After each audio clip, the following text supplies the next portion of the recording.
What I want to focus right here is that I may know him. I want to know him. Paul is telling them. My question is to you guys, how much do you guys want to know him? If you guys want to know him, then seeking him, knowing him, experiencing him, hearing him.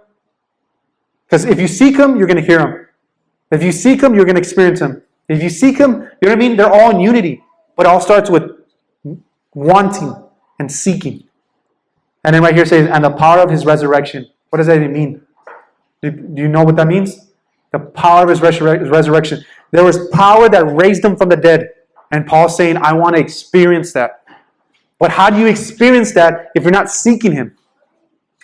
How can you experience his righteousness? How can you experience all these things if you're not seeking him? And that's what Paul's saying. I want to know him. I want to seek him. I want to get as close to him as he can.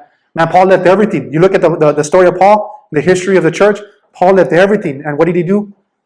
He just pursued Christ. It's a different time now, right? Right? We're obviously in modern times. There's working and all this type of stuff. Me personally, my wife, everybody here, we all have to look at ourselves and say, okay, what is going to glorify God? What's going to help me get near him? What's going to help me experience him? What's going to help me know him more? What's going to help me get closer to who he is and understand his righteousness? Paul's message in Philippians 3 reminds us that our value, our joy are not found in what we can gain in this world, but in knowing Jesus Christ. Letting us count all else as loss and press towards the goal of becoming more like him. I mean, that's the goal, right? That's the goal of each person. That should be the goal. If it's not your goal to be more like Christ, then there's a problem. And I'm not going to sugarcoat it.